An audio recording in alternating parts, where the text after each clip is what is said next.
Hello, I am Optimus Prime. The following video will be in French. Please enjoy.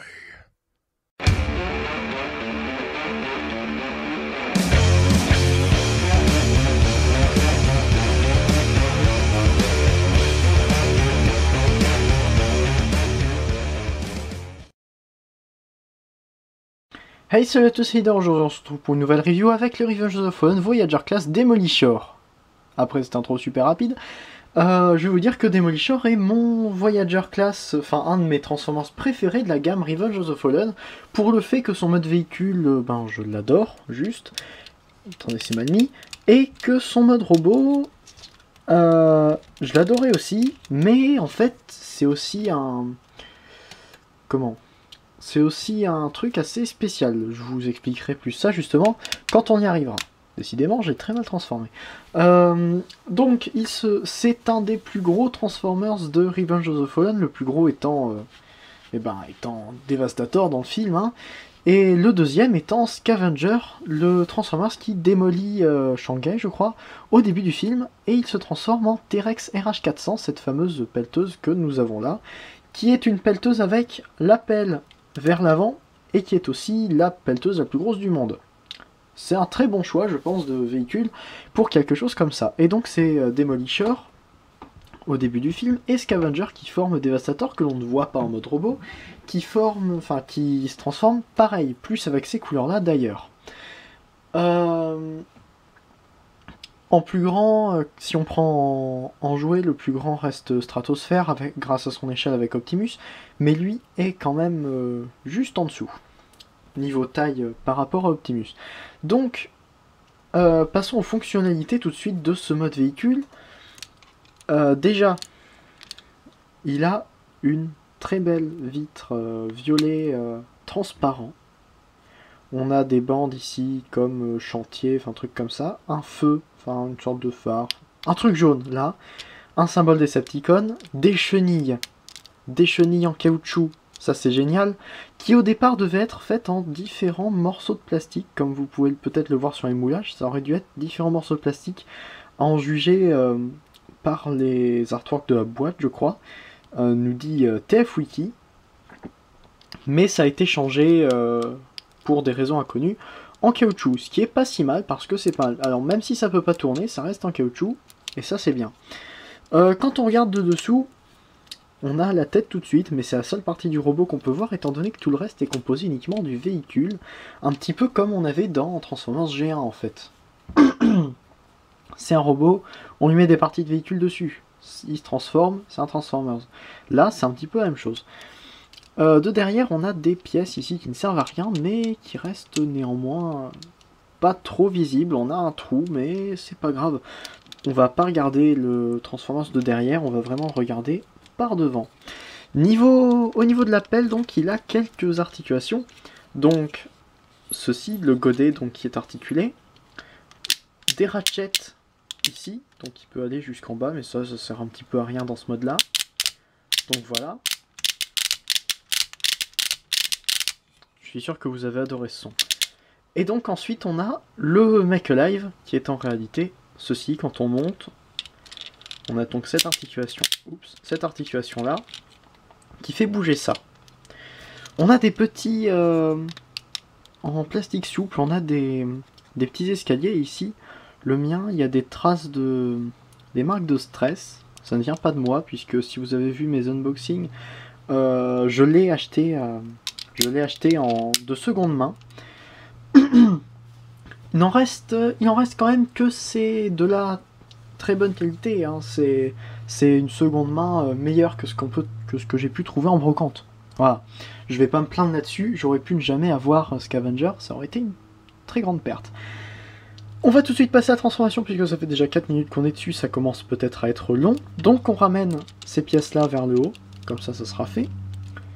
Il y a un avion qui passe au-dessus de chez moi, je sais pas si vous l'entendez. Ensuite, on va déclipser les chenilles en les ramenant un petit peu vers le dessous. Regardez, elles sont clipsées ici. On les déclipse. Là, ce petit picot-là était rentré dans les chenilles. Décidément.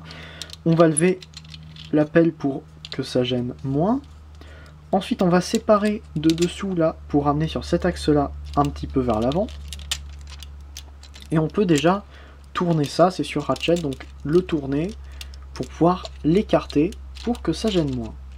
Encore une fois. Ensuite, on peut écarter les parties qui sont ici, en fait, l'avant. Et on va... Attendez. Voilà, donc on va ramener ça comme ça. Ça, pareil. Comme ça. Voilà. Ainsi. Ensuite, on va prendre la pelle et la séparer en deux entièrement pour la ramener sur le côté. Voilà. Ensuite, on va pouvoir prendre un côté et le ramener... Attendez, avant, on va prendre cette pièce-là, la ramener sur le dessus comme ça, puis la ramener vers le bas. Attendez, si j'arrive à la passer dedans. Puis la ramener comme ça, vers le bas, pour former en fait ce qui va former le dessus de la tête. Ensuite, on prend une partie, peu importe laquelle c'est, donc par exemple ce côté-là, et on va le faire tourner entièrement au-dessus. Voilà, dans ce sens-là. Et on va lever la caméra. Vous n'avez pas à le faire si vous n'avez pas de caméra. On va prendre la chenille et la compresser afin de former une roue. Qu'on peut ramener donc comme ça. Non, en fait, on va la ramener vers l'arrière. Ensuite, on va faire pareil ici. Donc, on va faire la roue. On va ramener ça comme ça. Enfin, ne faites pas la roue devant l'ordinateur, s'il vous plaît. Ce n'est pas une bonne idée. Ensuite, on va prendre tout ça et on va faire tourner en tenant bien le reste de l'armature. Donc, comme ça. Voilà. On va ramener la pelle vers le bas. C'est ce qui va former les bras. Ensuite, on va pouvoir tourner ces pièces-là et ramener les pièces qui sont en dessous, c'est-à-dire celle-ci, vers le bas. Pareil ici, donc on tourne et on ramène vers le bas. Ensuite, ce que je préfère faire au lieu de ramener vers l'arrière, c'est ramener vers l'avant. Voilà. Et ensuite, on ramène ça comme ça sur cet axe-là, l'axe le plus vers l'extérieur, pour ramener bien près de la pièce comme ça. Et on peut mettre ça vers le bas. Donc comme ça, on ramène vers l'avant. Et on ramène pour coller tout ça comme ça. Et enfin, on bouge un petit peu les bras de manière à trouver un point d'équilibre. C'est là que ça se gâte un petit peu, je l'avoue. Attendez, on va en trouver un. Voilà. Et comme ça, nous avons Scavenger en mode véhicule, en mode robot. Et justement, c'est celui qui a les deux immenses roues et qui n'a pas de jambes. Ça peut gêner pour la stabilité en mode robot. C'est vrai que c'est dommage. Mais n'empêche que je trouve ça super. Il y a des réactions de fans de Transformers à la sortie de Revenge of the Fallen, je suis sûr, qui ont été... quoi.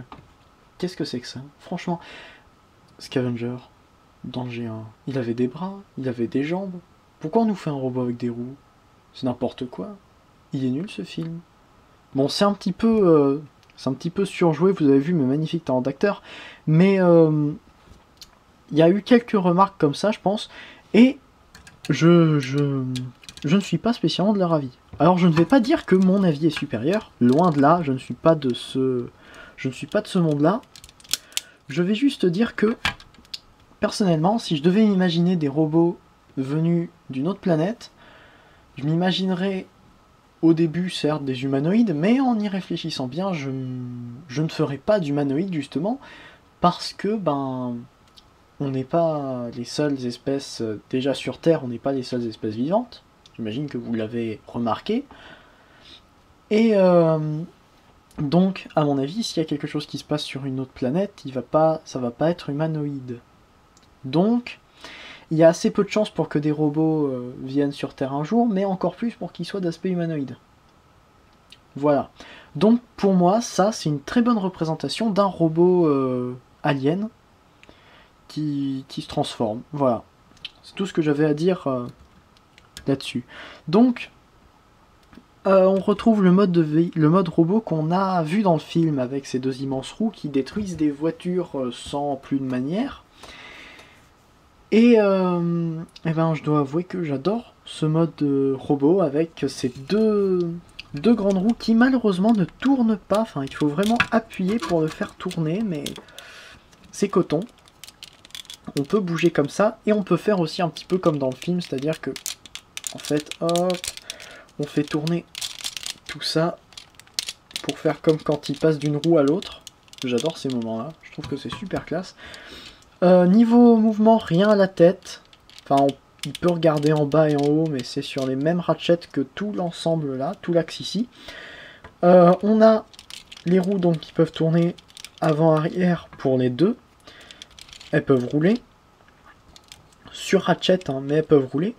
Ensuite, on a aussi le bras. Encore ce super cliquetis. Encore le make alive à l'intérieur du bras.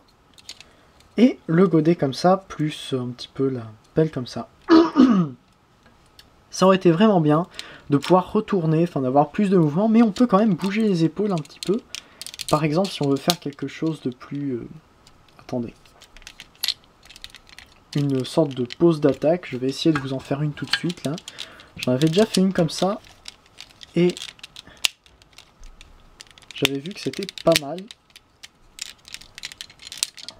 Attendez, je vais retrouver normalement. Voilà, j'ajuste un petit peu. Ma caméra n'a bientôt plus de batterie.